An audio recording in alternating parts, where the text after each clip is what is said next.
Yo, what's up with it, y'all? It's JD and I'm back with another quick video. In today's video, I want to chop it up about work ethic. What's your work ethic like? You know, I was thinking about this because I had a good conversation with my homeboy James, and I was kind of talking to him about how most people, they have a mentality of, I want to work smarter, not work harder. And that's probably one of the worst mentalities that you can have, because you know, in order to optimize ourselves, we really need to work smarter and harder. But you know, a lot of people want something for nothing. They want to get rich quick. They want to get, you know, their dream physique with, you know, only working out 15 to 30 minutes per day. And then, you know, after the 12 weeks of, you know, transformation, they think it's on autopilot from there. They don't have to work hard anymore. But that's really not what life is about. You know this is almost like beating a dead horse, but the fulfillment is in the process. The fulfillment is in the mud. The fulfillment is in the journey. So if your mentality is, I want a passive income, then you already lost. You know what I mean? Because you can't be fulfilled. Like, I know people have this idea in their head to where they just want to be kicked up on some tropical beach drinking some type of tropical drink with some woman feeding them grapes or something like that. Like, man, it sounds great, but at the end of the day, it's like, if you do that over and over and every single day, you're gonna get tired of it. You know, life is really all about pushing ourselves and trying to take ourselves to the next level. And you know, if we're not actively doing that right now, and we're not putting our best foot forward in whatever endeavor that we're doing, we're literally gonna be miserable. I've had this experience in all different types of avenues. This could be working a blue-collar job. It could be working, you know, it could be with my basketball career when I was younger. I mean, I never was a professional, but I played all the way up until college. But, you know, if you're not putting your best foot forward, and especially when it comes down to calisthenics as well, if you're just looking for the result and you don't actually enjoy the process, you're going to be miserable. I don't really care what. This is like one of those universal laws. You know, you probably heard people say that there's universal laws. There's definitely universal laws, and this is one of them. If you're not working as hard as possible, you're gonna end up getting bored. I don't care what it is. I remember, you know, back when I used to work as a baggage handler at the airlines, you know, sometimes I feel like it was one of those physical labor jobs that I had. And a lot of people would try to maybe go hide someplace and go take a long ass break. Sometimes I did that shit too. But the people who used to, you know, kind of nonstop put the work in, you know, were always looking to be active at work and always working hella hard, they always seem to be the people who were the most happy at work. But the people who were always trying to, you know, shirk their work, or the people who was always trying to kind of get off without doing as much work, they were always the people who were complaining the most. And you have to put two and two together. You know, when you try to take the easy route in life, you're always going to be miserable. Like, that's literally the recipe for misery, is to try to escape work, escape the process, escape putting in an effort. YouTube is flooded with cheat codes. It's flooded with, you know, get rich quick schemes. It's flooded with, you know, fitness scams. And I'm not really here to call out anybody in particular who I feel like is putting out this type of content, because it's not even the content creators' fault that people click on these things. It's the mentality of the people who are actually clicking on the videos, or it's the mentality of the people who are, quote unquote, looking to work smarter, not harder.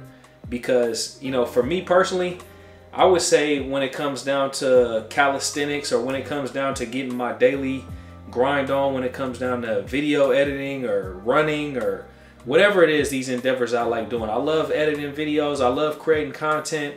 I love training, whether that's at a park or at a gym. I love doing these things. So when I'm doing these things, I'm actually at peace. This is actually the part of the day that I actually look forward to the most. Today I went to the gym and I got a hella good workout in. It was a really good workout in, but I actually didn't, I feel like I left something on the table. I worked out for 2.5 hours today. And to be real with you guys, I would probably say my average workout since I've been in Taiwan has probably been about 3 hours per day. And some days I actually have been working out like 4 hours. It's crazy. And I work out 7 days per week.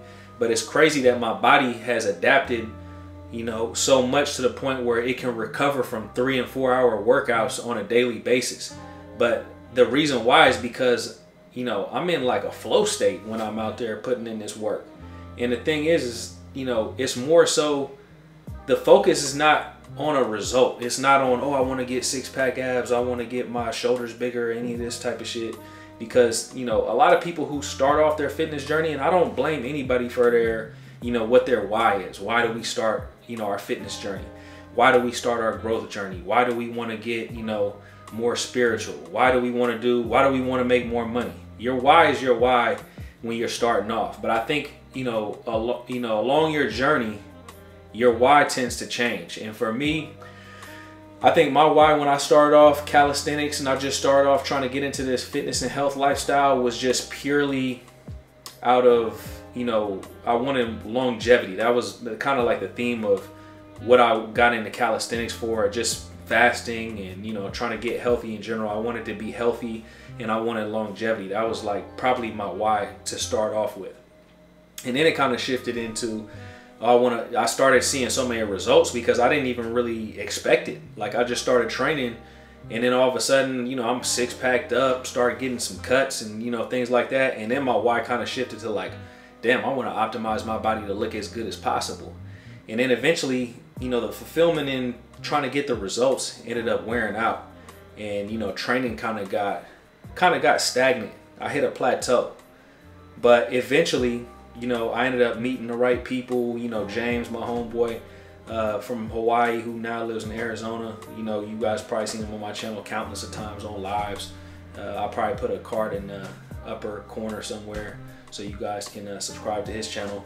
And also maybe put another card up to High Octane Calisthenics. You guys can subscribe to me and James's joint channel as well.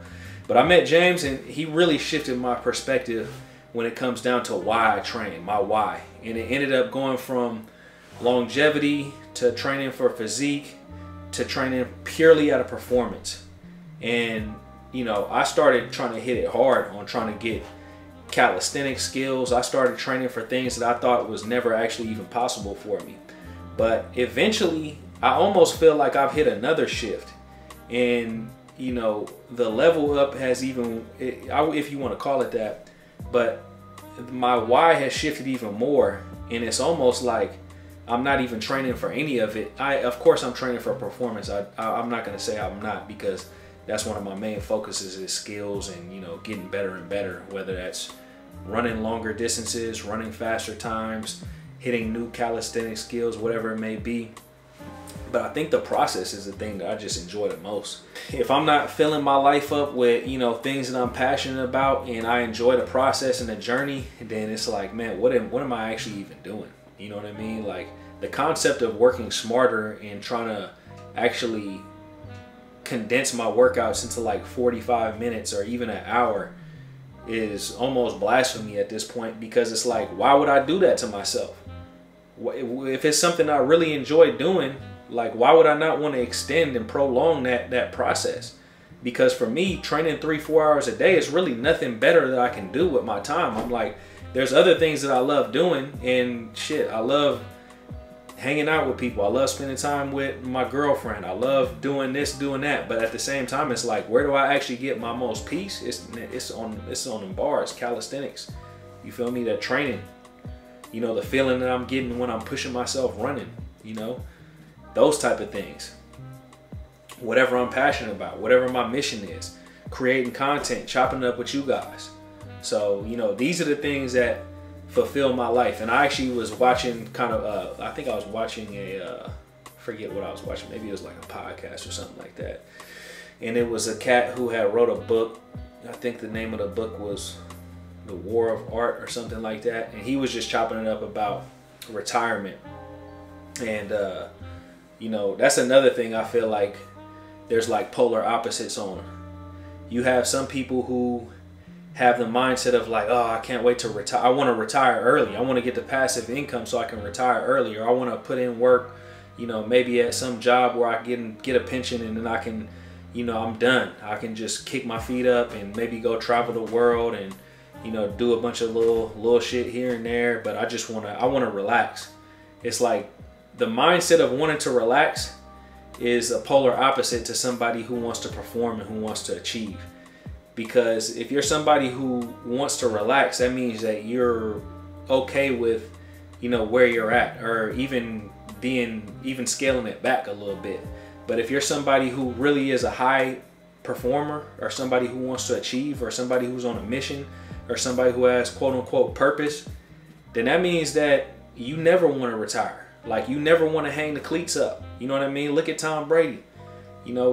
People give Tom Brady a lot of flack because he doesn't retire, but man, if playing football and chasing championship rings or whatever the hell he's chasing after is what gives him fulfillment, who's anybody to tell him to stop?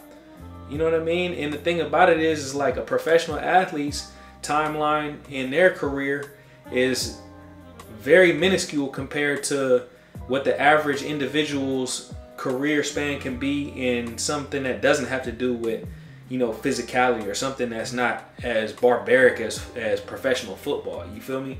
So at the end of the day, I feel like there's two ways of thinking. There's obviously multiple ways of thinking, but when it comes down to this, you got the people who want to go hard at what they're doing. And for myself personally, like, I look at it like I never want to retire. I always want to be working on something. You know what I mean? I always want to be active in life. And the day that I'm not active in life, and the day that I don't have any goals, and the day that I don't have any aspirations to do anything bigger than just kick it and be a pleasure junkie, like the day that happens, when I just turn into a pleasure junkie, is like, oh, I just want to kick back and be on easy street. Whenever that happens, it's like, man, what's the point of even being here? You know what I mean? It's like, what's the point of even living if you're not trying to do something? So I guess that's my way of thinking. It's like, you got people who want to be pleasure junkies and lay up and live that relaxed lifestyle, and then you got the people who's the go-getters. You got the people who want to push themselves to the next level all the time. And man, I think my training and just my mindset has hit a shift, and it's even leveled up even more. So that's what we got to be doing in life, is trying to level up ourselves. And if you need any assistance when it comes down to leveling yourself up physically, holler at me. All my links is going to be in the description box below. Also, all my services and prices are going to be in the description box below. So if you want to work with me one-on-one coaching, holler at me. I can teach you about calisthenics, can help you make a transformation. But I like to work with people who have the right mindset. And it's not any quick fix. This isn't anything where I'm gonna give you some game and you're gonna make some crazy transformation with minimal effort. You got to put the work in. You just paying me for the knowledge. So if you want to work with me, holler at me. All my links in the description box below, my contact information. Or I could create a custom workout program for you. 4-week program, 8-week program, 12-week program. But also, if you guys are interested in joining a community of like-minded individuals who are high performers and who have big aspirations and who are on a mission and are on their quote-unquote purpose, I created a group called the Growth Mastermind Group. You guys are welcome to join. If you want to join that, go to my Patreon page and join the Growth Mastermind tier. Fuck all that work smarter, not work harder shit. We want to work smart and we want to work hard. We want to outwork the competition. And we just want to outwork ourselves. Shit, fuck the competition. Fuck all the external shit. We want to outwork ourselves. We want to be a harder worker today than we were yesterday. And I know that's hella cliche when people say, your only competition is a man in the mirror. But at the end of the day, man, that's really all that matters. Because fulfillment, it comes from within. It doesn't come from the external, The external is always going to be fickle. But, what we think of ourselves and, the real truth, because we know what type of work we've been putting in. We know when we've been bullshitting. We know when we've been lazy. We know when we're not, living up to our potential. But when you're going as hard as you possibly can, you have no reason to be upset at yourself. But when you're trying to cheat the system all the time and shit doesn't work out for you, that's when all the negativity starts coming into your brain. And I think that's a cause for a lot of depression. I think it's a cause for a lot of mental illness. And because of the fact that, we're frustrated. But, when you're putting in the effort and you're truly trying to do your best and you're truly on a mission for something and you kind of have that clear cut in your brain, man, it ain't even really no time to even be sitting back thinking about, you know, feeling sorry for yourself a lot of times. So, and I'm not saying that mental illness and depression is not something that could be like a hormonal thing or something like that, but I'm just saying, I would say the majority of people who are kind of in that low vibration state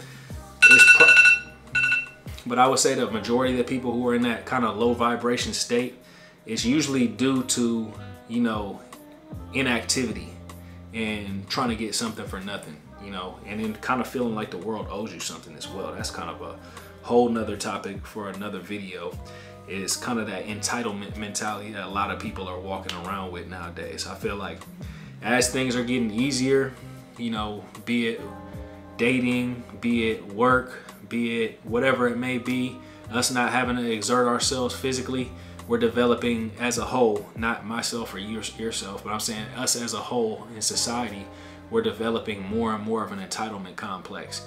And, you know, you could see that happening with a lot of this artificial intelligence stuff. It's like people want to have artificial intelligence create a reality for themselves. You know, it's like, oh, well, if I have AI do it, then I don't have to work as hard. But at the end of the day, it's like, are you as efficient with AI? Maybe you are. But can AI actually be an expert and an innovator and a creator? I don't think so. Because all AI is doing right now is taking old information and then plugging it into, you know, something that you're trying to do, a question that you might ask. But at the end of the day, it's like creating something new. AI can't do that because it has no creativity. So the real people who innovate and create the good shit is the people who are, you know, creating things from experience and going hard at something. That's the only way to kind of, you know, become an expert or become a master at something. You know, what they say, putting in at 10,000 hours. But anyways, guys, I'll holler at you guys later. I hope everybody's having a great day out there. Again, if you guys are interested in training with me, all my contact information is in the description box below. I'll holler at you guys later. Peace.